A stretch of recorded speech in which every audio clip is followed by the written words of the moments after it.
আমাৰ শোণিতপুৰৰ ডিসি আৰু এসপি বহুত কনজুজ হয় ষ্টেজখন ইমান দূৰত পাতি দিছে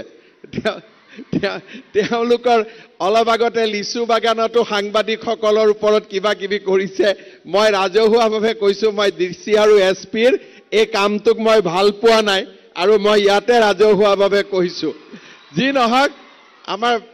ছোৱালী কেইটাক মই দেখাই পোৱা নাই ইমান দূৰত আছে লৰা কেইটাকো দেখা পোৱা নাই হয়নে নহয় মিটিংৰ পিছত মই গৈ আছো তাতে ঠিক আছে যি অলপ আগতে মই শোণিতপুৰ জিলাৰ তেজপুৰৰ ঐতিহাসিক লিচু পুখুৰীৰ সৌন্দৰ্যবৰ্ধন প্ৰকল্পৰ সমাপ্তিৰ পিছত তাক শুভাৰম্ভ কৰাৰ সৌভাগ্য হৈছিল আৰু আমি এই লিচু পুখুৰীটো সুন্দৰভাৱে তাক নতুনকৈ সৌন্দৰ্যবৰ্ধন কৰি তেজপুৰৰ ৰাইজৰ বাবে উৎসৰ্গা কৰিবলৈ পাই আমি গৌৰৱ অনুভৱ কৰিছো কিছু মাহ আগতে তেজপুৰৰ চক বজাৰত অগ্নিকাণ্ড হৈছিল 2021 চনৰ 9 মেৰ সেই দুৰ্ভাগ্যজনক ঘটনাত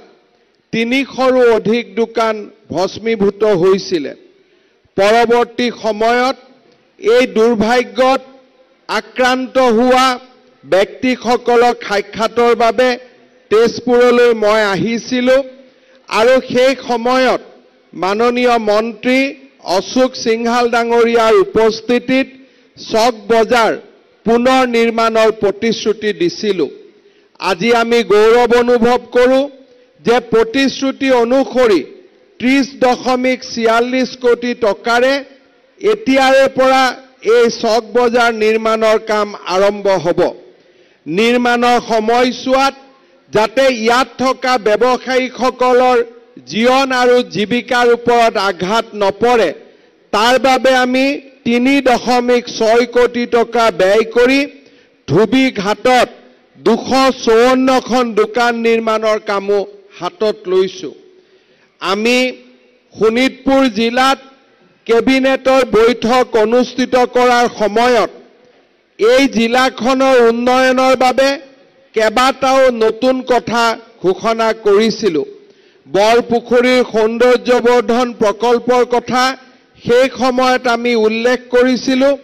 যেতিয়া যোৱা বছৰৰ 11 জুনত তেজপুৰত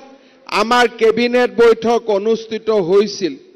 প্ৰতিশ্ৰুতি ৰক্ষা কৰি আজি আমি 14.85 কোটি টকা ব্যয়েৰে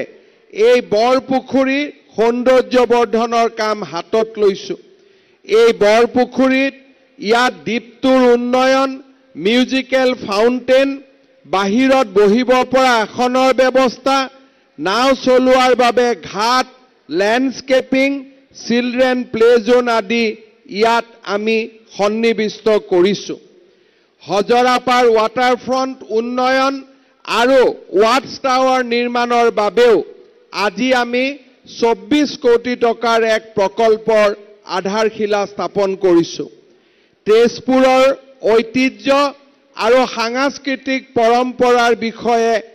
অসমে সদায় গৌৰৱ অনুভৱ কৰে ৰূপকোঁৱৰ জ্যোতিপ্ৰসাদ আগৰৱালা কলাগিৰু বিষ্ণুপ্ৰসাদ ৰাভা নটসূৰ্য ফণী শৰ্মাৰ দৰে অসমৰ সাংস্কৃতিক ক্ষেত্ৰৰ মহান পুৰোধাসকলক জন্ম দিয়া এই তেজপুৰত মই বহু দিনৰ পৰা এটা প্ৰেক্ষাগৃহৰ অভাৱ অনুভৱ কৰি আহিছিলো আজি আমি এই তেজপুৰতে পৰুৱা চাৰিআলিৰ সোঁফালে আগুৱাই গৈ নাতি দূৰত 10 বিঘা মাটিৰে আমি 1000 মানুহে একেলগে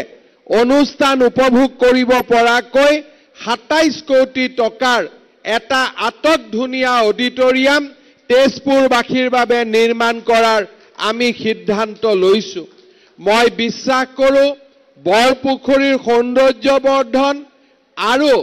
চক বজাৰৰ নৱনিৰ্মাণ হজৰাপাৰৰ ৱাটাৰফ্ৰণ্ট বা 1000 আসনযুক্ত অডিটৰিয়ামৰ নিৰ্মাণে তেজপুৰ নগৰক বা ইয়াৰ সাংস্কৃতিক ঐতিহ্যক আৰু এবাৰ মহিমামণ্ডিত কৰি তুলিব